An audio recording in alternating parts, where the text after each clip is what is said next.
Bersatulah Indonesia, jangan pernah terpecah belah. Walau kita berbeda, walau kita tak sama, Radio Republik Indonesia, kita Indonesia sesungguhnya.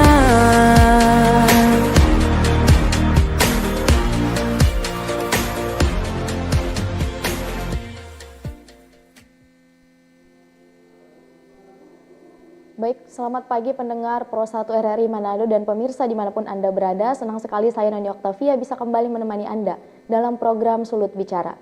Untuk edisi hari ini, Rabu 15 Oktober 2025, kita akan membahas topik terkait dengan sekolah rakyat. Apakah solusi atau hanya sekedar program?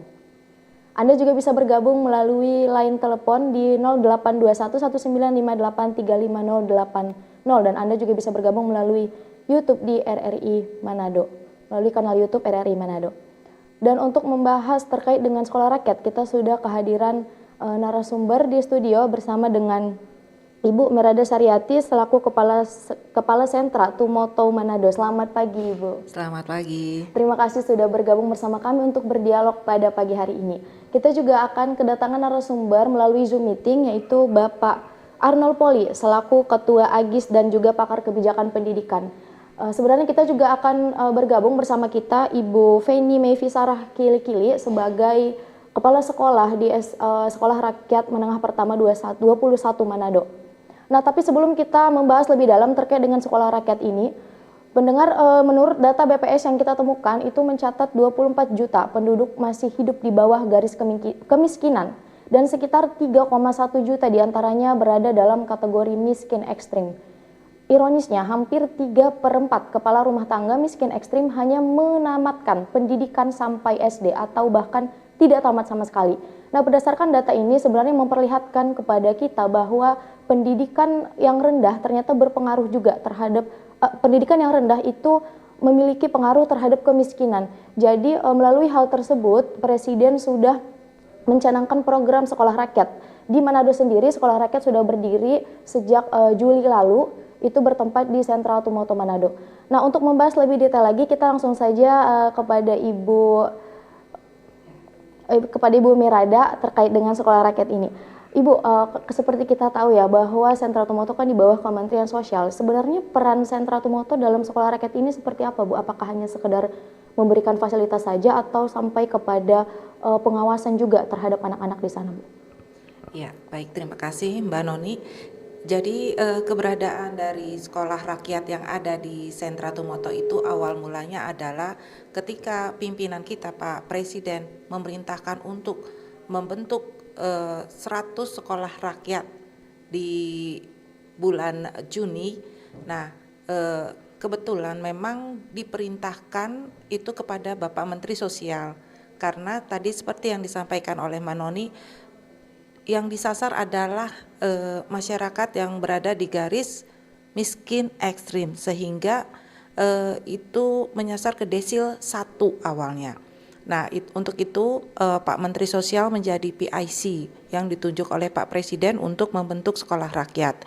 Karena seperti kita ketahui membangun sekolah itu tidak mudah, harus ada fasilitas karena ada anak yang tinggal di dalam boarding school sehingga Pak Menteri Sosial menunjuk semua UPT yang di bawah Kementerian Sosial yang tersebar di seluruh provinsi dan salah satunya ada di Sulawesi Utara yaitu di Sentra Tumoto untuk menjadi embrio sekolah rakyat.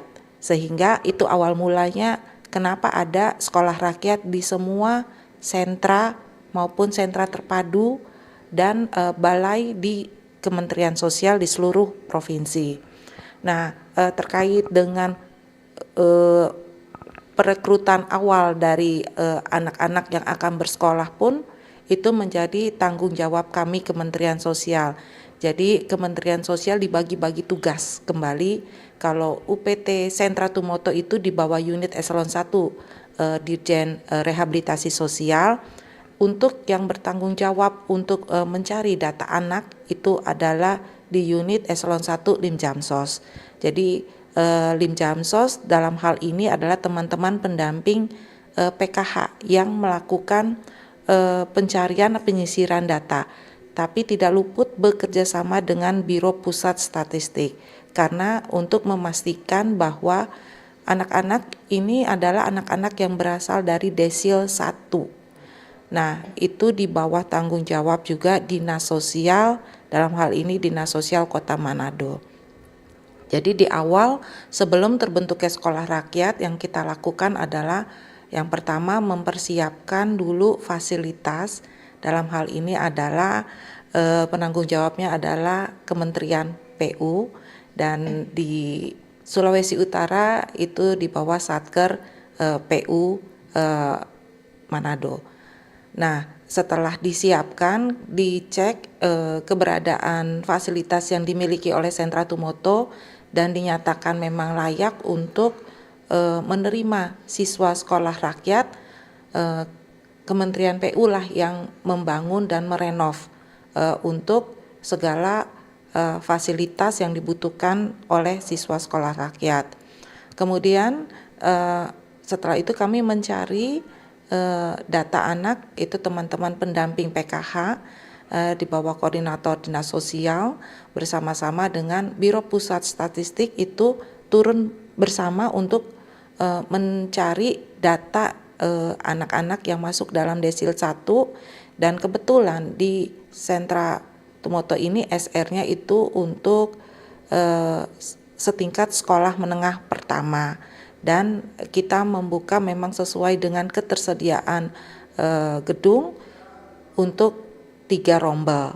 Artinya 3 rombel itu untuk 75 anak, masing-masing rombel 25 anak. Nah, dalam perjalanan waktu banyak tantangannya juga, banyak keluarga yang orang tuanya tidak bersedia karena memang ini adalah program baru.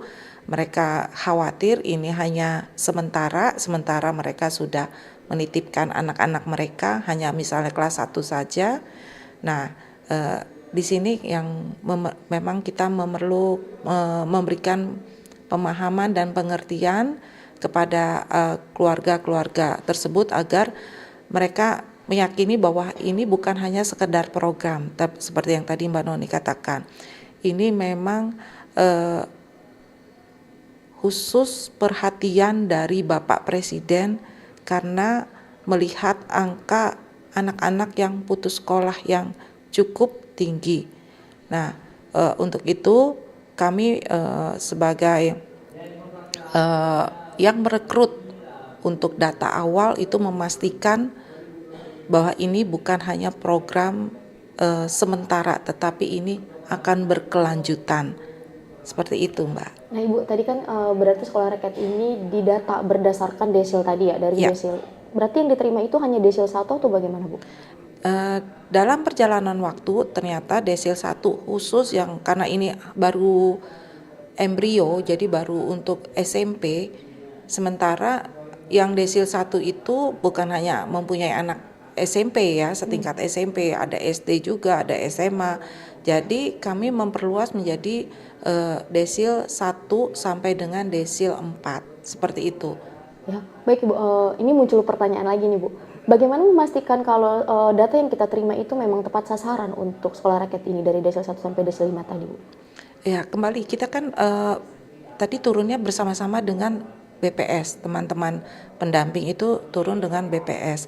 Kita mengecek itu pekerjaan orang tua, mengecek rumah tempat tinggalnya, terus mengecek juga fasilitas atau kendaraan kah ataukah listriknya, itu kita cek semuanya. Apakah memang betul itu mereka layak atau tepat sasaran untuk kita bantu.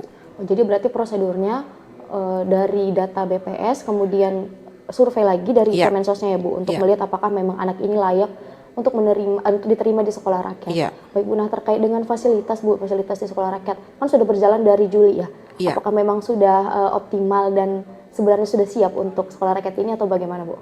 Iya, jadi tepat pas hari kemarin adalah 3 bulan kita berjalan sekolah rakyat di Sentra Tumoto ini.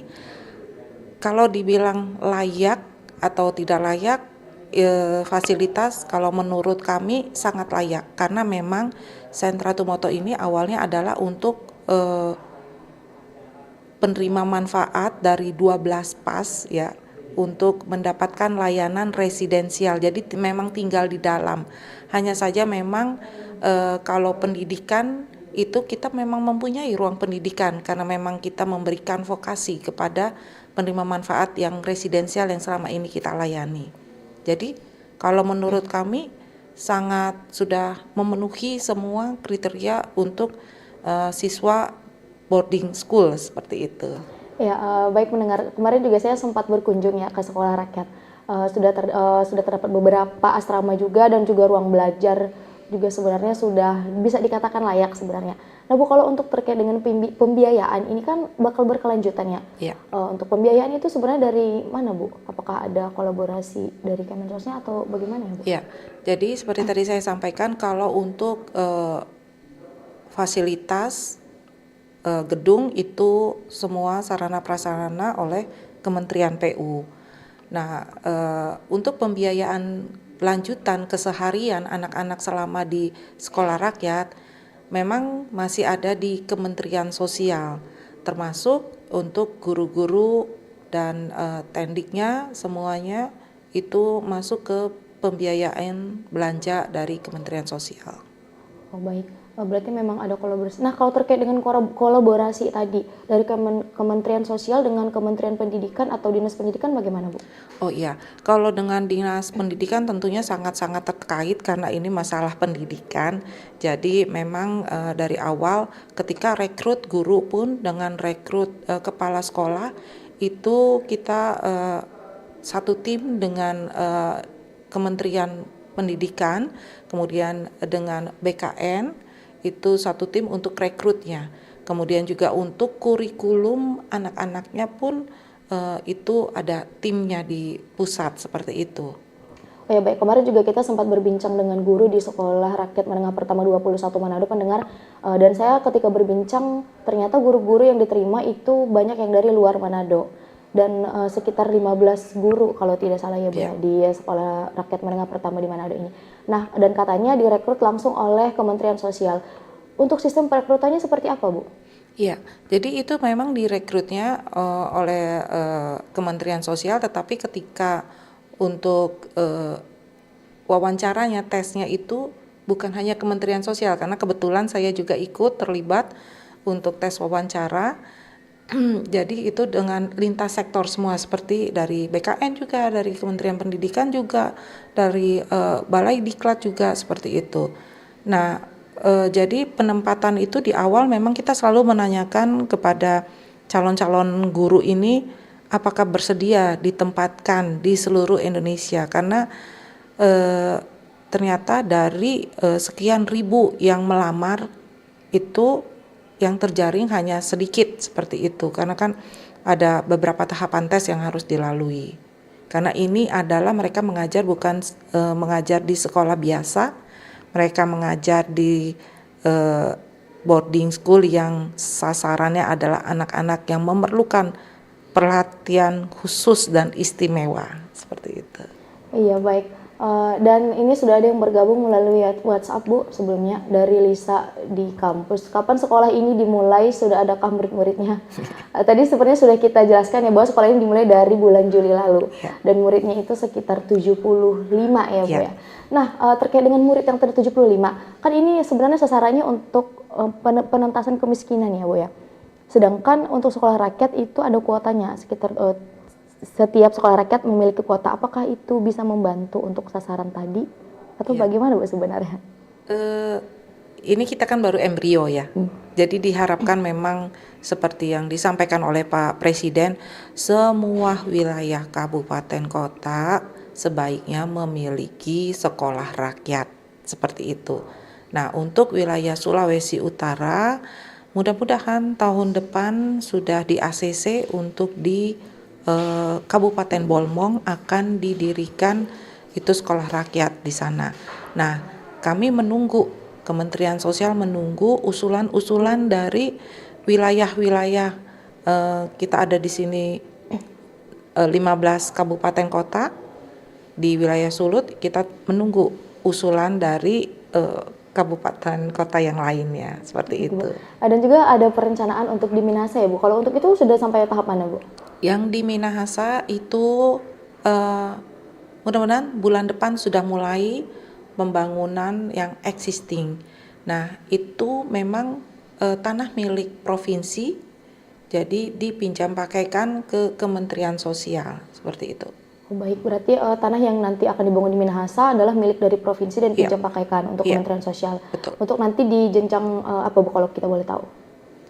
Jadi itu nanti perkiraan akan menjadi sekolah terintegrasi, jadi SD, SMP, SMA.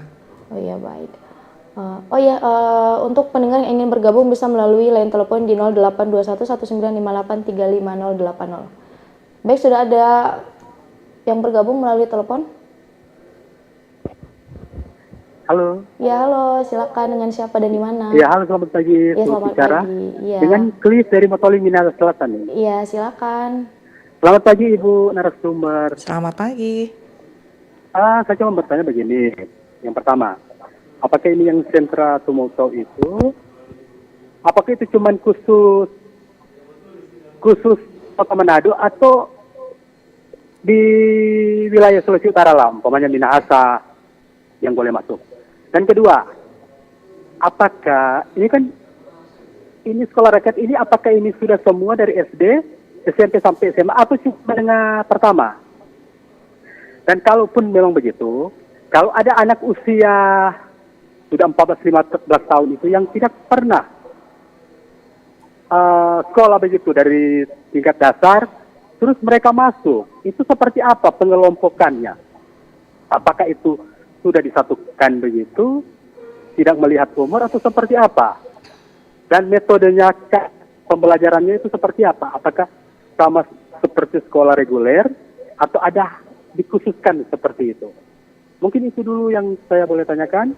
Terima kasih, selamat pagi. Baik, selamat pagi Pak Cliff, terima kasih. Oh iya Bu, ini berarti terkait dengan keberlanjutan tadi ya. Apakah memang sekolah rakyat menerima anak-anak yang putus sekolah atau bagaimana Bu tadi?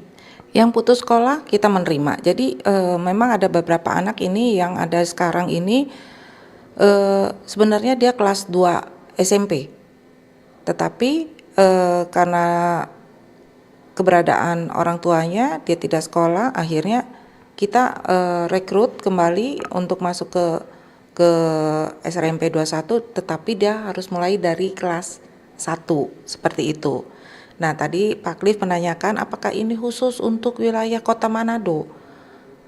Untuk awal ini memang khusus untuk Kota Manado. Jadi tadi seperti Pak Cliff yang saya sampaikan, diharapkan semua kabupaten kota itu memiliki sekolah rakyat sehingga bisa mengampu anak-anak yang berada di wilayah Kota Manado misalnya, seperti itu.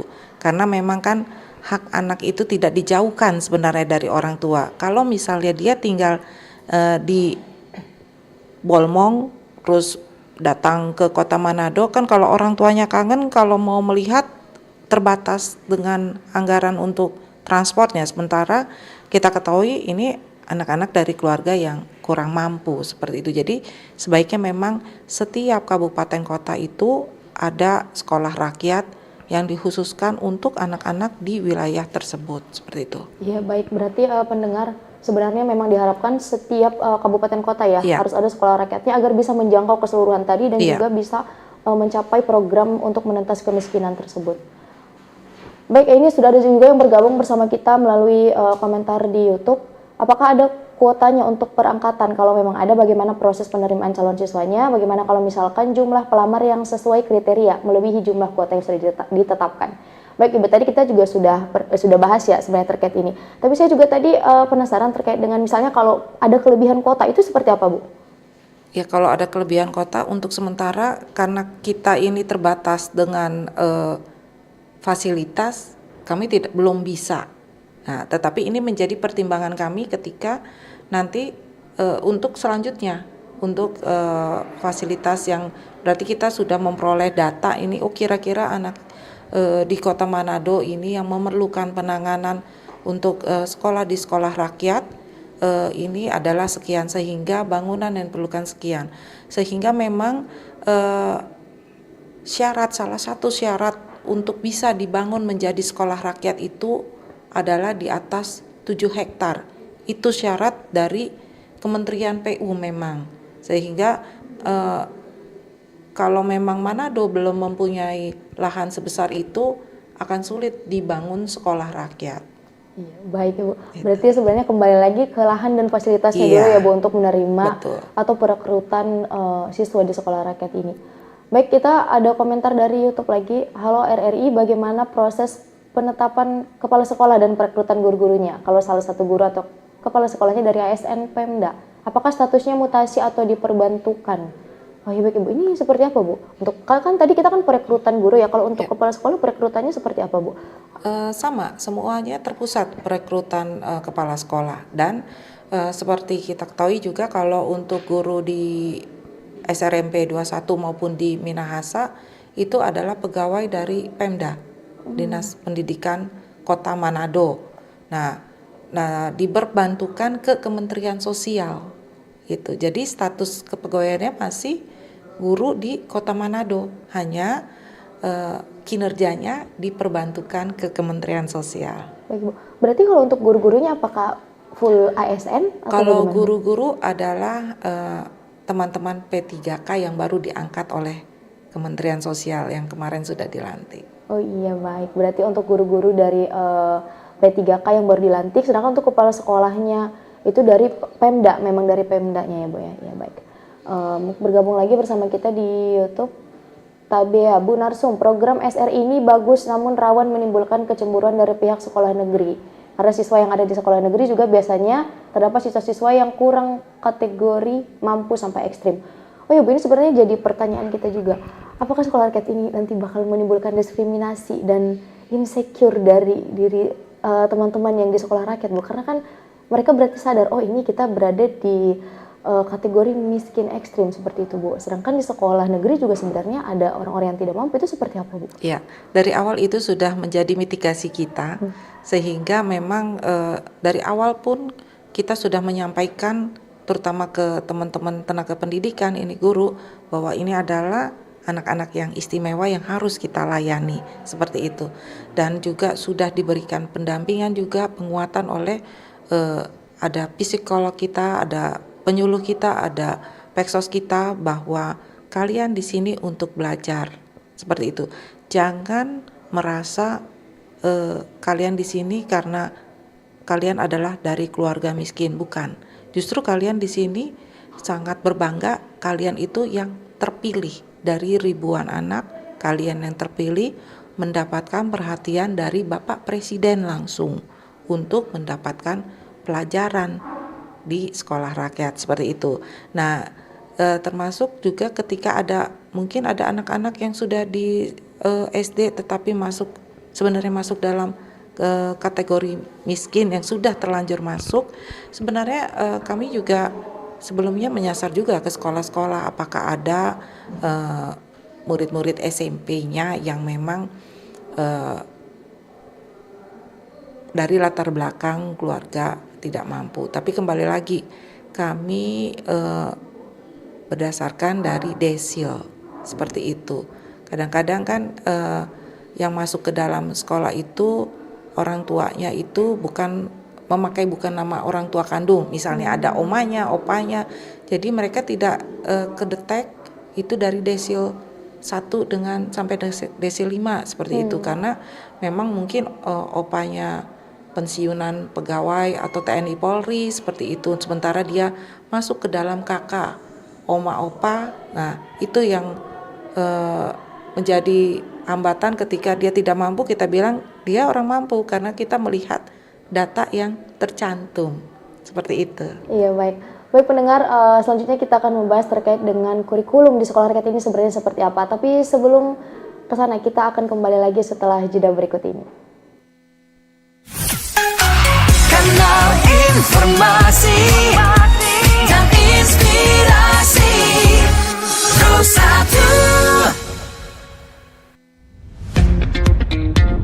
Selamat datang di era digital baru. RRI News kini hadir di genggaman Anda dengan aplikasi mobile terbaru. Temukan berita online terkini, cepat, dan terpercaya langsung dari perangkat Anda dengan fitur pembaruan berita real time dari aplikasi mobile RRI News. Anda tak akan pernah ketinggalan informasi. Nikmati kemudahan akses berita nasional dan internasional, berita terpopuler, dan video berita terbaru kapan saja dan di mana saja. Dilengkapi dengan teknologi terkini, aplikasi mobile RRI News memberikan pengalaman membaca yang lebih baik. Dapatkan notifikasi berita penting langsung di layar ponsel Anda. Jelajahi kategori berita yang Anda minati, mulai dari politik, ekonomi, budaya, hingga olahraga. Anda juga bisa berbagi berita penting kepada teman dan keluarga melalui media sosial dan aplikasi pesan, menjaga Anda tetap terhubung dengan dunia di sekitar Anda.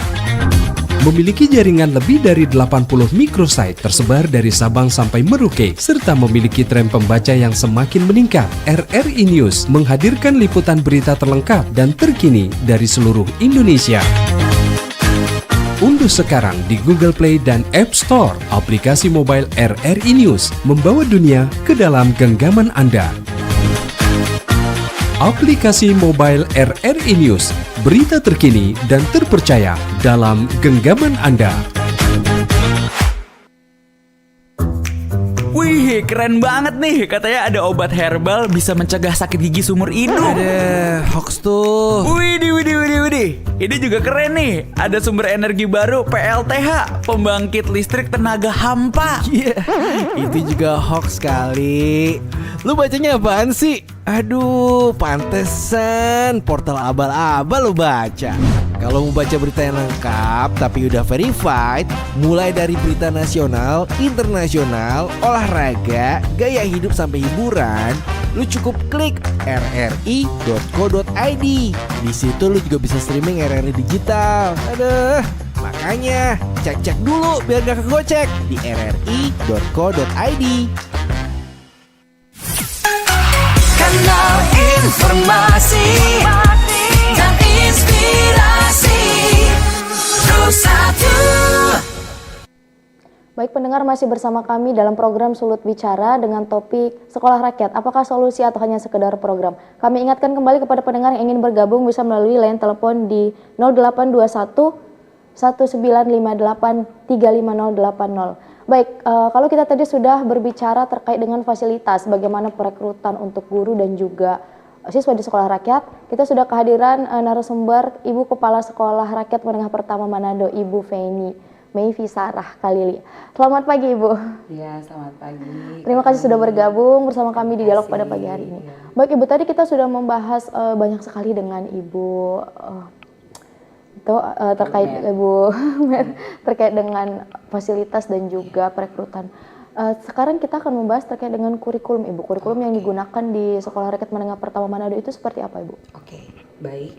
Kalau di sini sesuai dengan arahan dari Kementerian Sosial bahwa di sekolah rakyat itu kita menggunakan ada 3 model. Yang pertama itu kurikulum persiapan namanya. Di dalam kurikulum persiapan itu ada kesiapan fisik secara mental, kemudian ada kesiapan akademik yang termasuk di dalamnya adalah talent mapping. Kemudian masuk kepada kurikulum inti yang dimana sama seperti sekolah reguler yang ada intrakurikuler, ada kokurikuler dan ada ekstrakurikuler.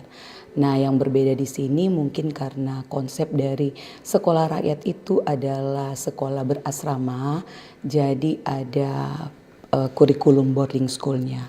Di mana di dalam boarding school itu ada penguatan karakter, ada penguatan kepemimpinan, cinta tanah air, nasionalisme. Seperti itu Kak Novi. Iya baik, berarti dia menggunakan 2 kurikulum ya Bu tadi? 3. Oh 3 kurikulum ya. untuk penguatan. Kalau untuk di asramanya seperti apa Bu? Iya yang tadi, yang kurikulum untuk boarding school. Ya itu penguatan karakter, penguatan kepemimpinan, cinta tanah air dan nasionalisme. Kalau untuk pengawasan di asramanya seperti apa Bu? Apakah ada guru asuh atau ibu asuhnya atau seperti apa? Iya betul sekali Kak Noni. Jadi untuk konsep sekolah rakyat itu kita menggunakan konsep yang sudah ditetapkan oleh Kemensos di mana ada wali asuh. Kalau di sekolah reguler itu ada namanya guru wali. Jadi kalau di sekolah rakyat ada wali asuh, di mana wali asuh ini mengambil peran sebagai pendamping dari peserta didik yang ada, anak-anak yang ada di SR, menggantikan peran orang tua. Seperti itu Kak Noni. Ya, berarti untuk tanggung jawab di asrama apakah juga merupakan tanggung jawab dari pihak sekolahnya atau seperti apa ya, Bu? Iya, benar sekali. Merupakan tanggung jawab dari pihak sekolah juga ya, Bu? Iya, untuk karena pembinaan. selain dari wali asuh, ada juga wali asrama yang khusus menangani permasalahan asrama. Nah, kalau kita boleh tahu untuk wali asuh dan wali asrama itu perekrutannya seperti apa, Bu? Apakah sama dengan tadi perekrutan untuk gurunya atau seperti apa? Nah, kalau untuk bagian perekrutan dari wali asuh dan wali asrama itu sepengetahuan saya itu langsung dari Kemensos. Langsung dari Kemensos Iya. untuk baik, berarti untuk sama seperti guru tadi ya, sama seperti guru, sama seperti wali asuh juga direkrut langsung oleh Kemensos. Kemudian untuk jumlahnya, Bu, untuk jumlah di wali asuhnya di asrama itu ada berapa? Oke, kalau untuk wali asrama itu ada 4. Jadi untuk yang putra itu 2 wali asrama, kemudian putri itu ada 2 wali asrama. Kemudian untuk wali asuh itu ada 8.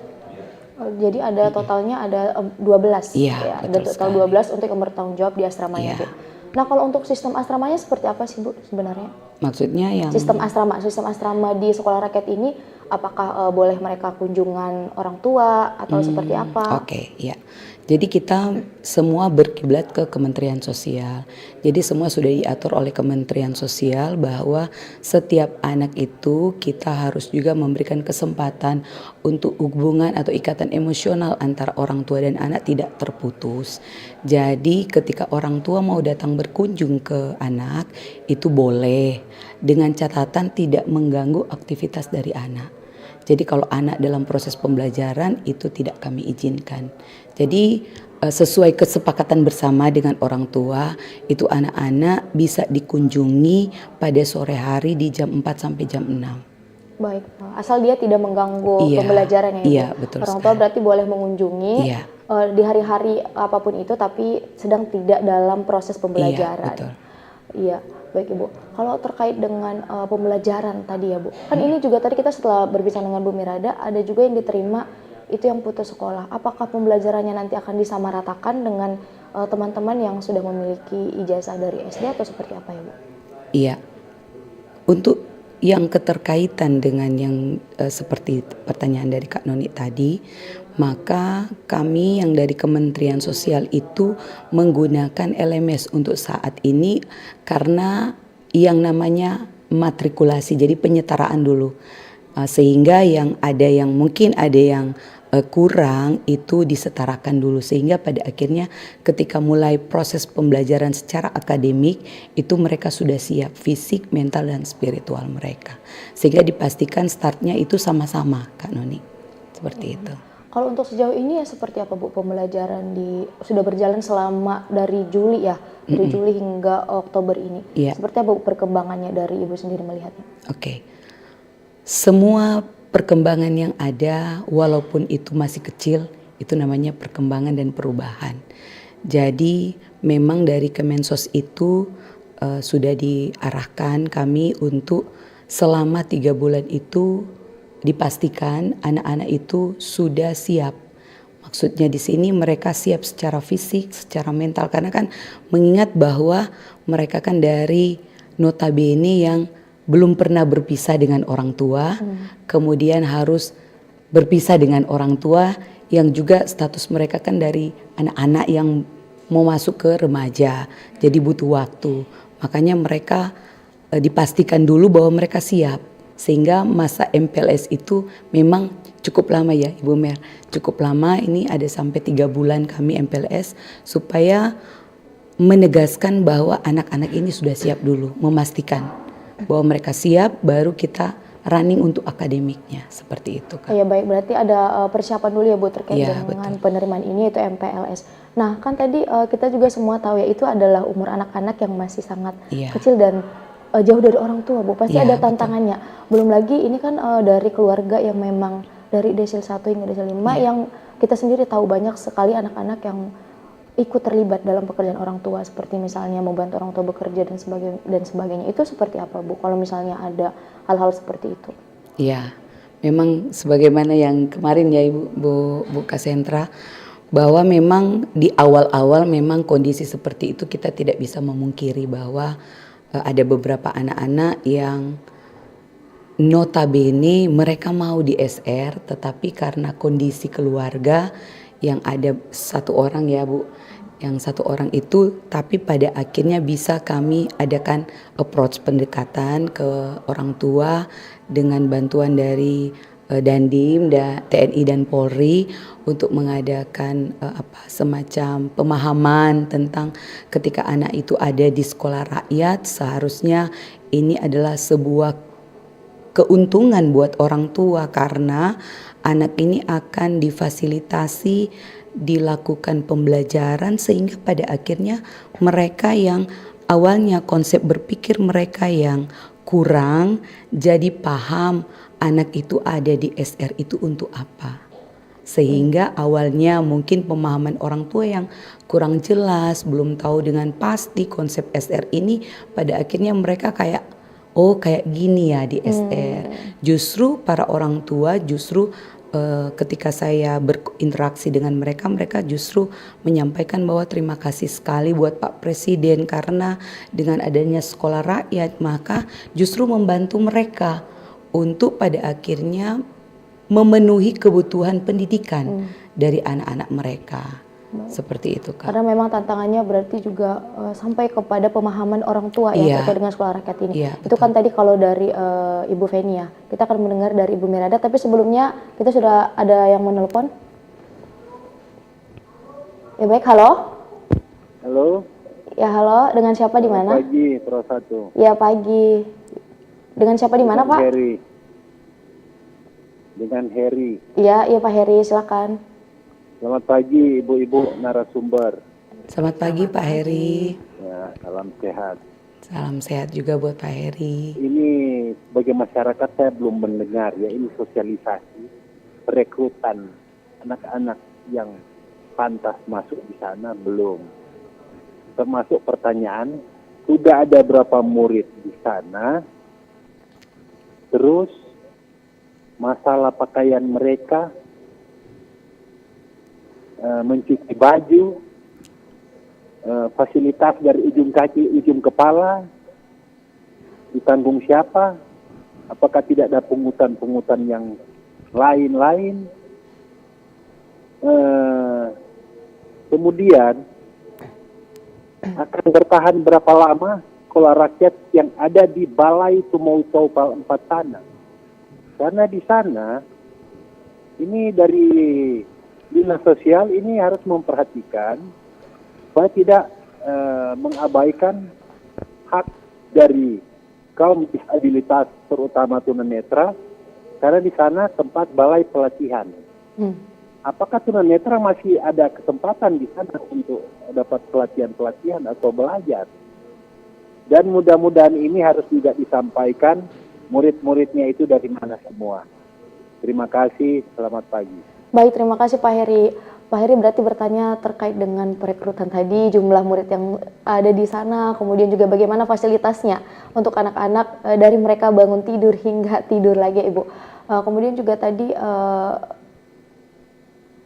ya baik, kita langsung kepada Ibu Kepala Sekolah, Ibu Feni. Bagaimana Ibu kalau terkait dengan fasilitas dan keberlanjutan tadi ya, terkait dengan keberlanjutan ini seperti apa nantinya? Oke, terima kasih Pak Heri sebelumnya, pertanyaannya luar biasa bagus. Karena ini rata-rata ini pertanyaan yang sering jadi pertanyaan yang muncul dari banyak warga ketika bertanya tentang sekolah rakyat. Jadi di sekolah rakyat itu anak-anak itu dilatih untuk mandiri. Jadi perlu diketahui oleh seluruh masyarakat yang ada bahwa di sekolah rakyat khususnya di SRMP 21 Kota Manado kami menerapkan apa yang sudah ditetapkan oleh Kemensos. Jadi anak-anak itu bangun pukul 4 pagi. Mereka harus melakukan ibadah sesuai dengan agama dan kepercayaan, kemudian berolahraga karena ada 7 kebiasaan anak Indonesia hebat yang harus mulai diterapkan Itu arahan dari Kemensos bersama dengan Kemendikbudristek. Kemudian setelah itu mereka makan pagi dari jam 6 sampai jam 7 mereka persiapan untuk apel pagi di sekolah, dan mulai pembelajaran jam pertama itu jam 7.35. Nah, mereka selesai pembelajaran jam 14.20, selesai dari itu mereka istirahat, kembali ke asrama, dan ada makan siang. Pasti nanti ditanya makan siangnya kapan kalau nggak ada waktu. Jadi ada makan siangnya, sekaligus juga anak-anak di sekolah rakyat itu mereka teratur untuk beribadah.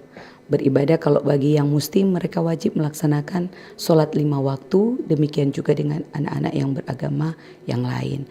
Kemudian ada waktu istirahat pastinya, setelah mereka istirahat di jam 3 sampai jam 4 dilanjutkan dengan ekskul. Jadi ada beberapa jenis ekskul yang ada di SRMP. Setelah mereka ekskul, mereka melaksanakan mencuci baju, diajar oleh wali asrama dan wali asuh.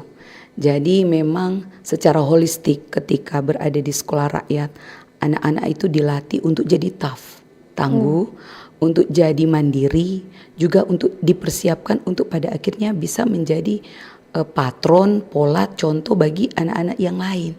Sekalipun mereka mungkin dari latar desil 1 dan desil 2, tapi daya berpikir mereka itu berbeda.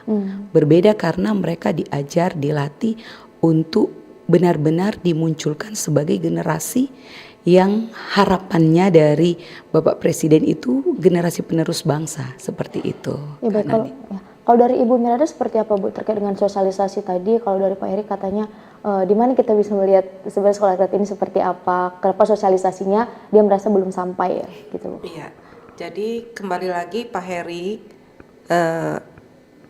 sentra Tumoto ini sekarang bukan hanya melayani untuk penyandang disabilitas netra. Ya, perlu kami sampaikan sejak OTK baru kami melayani 12 PAS. Ya, betul. Penyandang bukan hanya penyandang disabilitas tetapi klaster anak, klaster lansia, klaster perempuan rawan sosial ekonomi, jadi semua kami tangani. Jadi bukan hanya disabilitas netra, tetapi kami pastikan kami masih sangat bisa melayani, memberikan pelayanan residensial. Pada kenyataannya di sentra sekarang masih ada penerima manfaat residensial itu berasal dari titipan pengadilan, ya, anak-anak yang berhadapan dengan hukum maupun anak-anak yang membutuhkan layanan kesehatan di rumah sakit tetapi berada jauh dari kota Manado, itu masih bisa kami layani. Tapi kembali lagi kami ada SOP yang harus diketahui oleh masyarakat. Yang kami bisa berikan layanan adalah yang berasal dari desil 1 sampai dengan desil 5, seperti itu. Jadi tidak semua lagi bisa kami layani. Dan ini ada izin, Ibu, ada pertanyaan juga ini. Apakah sudah pernah menyisir beberapa panti asuhan yang ada di area sekitar sebelum melakukan pendataan calon siswa? Nah, ya, itu seperti apa Bu? Apakah itu termasuk juga dalam kategori desil atau seperti apa? Ya, jadi kembali lagi awal mulanya adalah kami menerima data itu dari BPS, ya, desil 1 sampai dengan desil 5 awalnya. Nah, tapi dalam perjalanan waktu yang kami utamakan adalah yang berasal dari desil 1 yang kami utamakan, karena itu sesuai dengan arahan pimpinan. Ketika memang ada anak yatim atau piatu atau yatim piatu yang berada di panti asuhan dan belum menerima layanan pendidikan di sekolah ataupun tidak cakap untuk mendapatkan pendidikan di sekolah, itu memang di asesmennya oleh teman-teman pendamping di lapangan. Dan bersama-sama kembali lagi ketika turun itu pendamping tidak turun sendiri. Assessment itu dengan BPS untuk memastikan bahwa memang betul apakah anak yang di panti asuhan itu betul anak yatim atau piatu atau memang ada orang tuanya tetapi dititipkan untuk di panti asuhan seperti itu. Jadi ketika di awal itu kita tetap memastikan data yang masuk itu adalah data yang tepat sasaran dan layak untuk mendapatkan pendidikan di SR. Hanya saja memang karena fasilitas kita terbatas, ya kembali lagi. Dan ini menyambung tadi pertanyaan Pak Heri, apakah selamanya nih nanti di sentra Tumoto Sekolah Rakyat? Saya menjawab, kami di sentra itu hanya embrio awal, ya rintisan seperti itu. Untuk keberlanjutannya nanti sebenarnya kami serahkan nih ke pemerintah daerah, gitu, kemana akan dilanjutkan. Tapi untuk sementara karena pemerintah Kota Manado belum ada mengusulkan tanah yang layak untuk dibangun sekolah rakyat, berarti nanti anak-anak tetap yang ada di SR Kota Manado akan kita lanjutkan pendidikannya di SRMA yang ada di Minahasa yang akan dibangun, seperti itu. Ya baik, karena memang sudah ada perencanaan ya Bu untuk di Minahasa. Nah terkait dengan penyandang disabilitas tadi, untuk sekolah rakyat ini apakah juga menerima disabilitas kalau seandainya si siswa disabilitas ini berada di desil 1 tadi, seperti apa Bu? Ya, kalau kita tidak bisa memandang ini bisa atau tidak bisa, semua usia anak itu layak untuk mendapatkan pendidikan, itu hak anak. Jadi kita menerima, tapi kembali lagi nanti supaya startnya sama seperti Ibu Kepala Sekolah katakan, ada matrikulasi, seperti itu. Baik Ibu, ini sepertinya kita sudah masuk ke menit-menit terakhir dialog kita pada pagi hari ini. Semoga kita masih punya kesempatan untuk membahas sekolah rakyat ini lebih jauh agar juga masyarakat mengetahui ya Bu tadi terkait dengan sekolah rakyat, bagaimana perekrutannya. Nah sebelumnya saya mau mendengar closing statement dulu dari ibu-ibu dan sumber yang hebat sekalian terkait dengan sekolah rakyat, bagaimana harapannya dan juga untuk kedepannya seperti apa keberlanjutan sekolah rakyat ini, harapan dari ibu-ibu. Silakan Ibu Mirada boleh. Ya.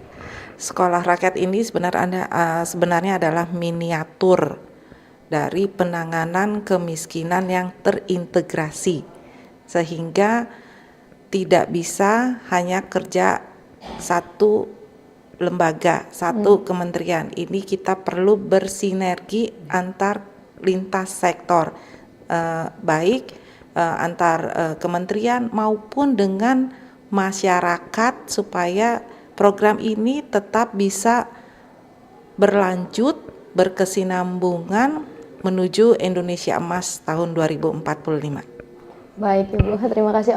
Kepada Ibu Feni, silakan Ibu.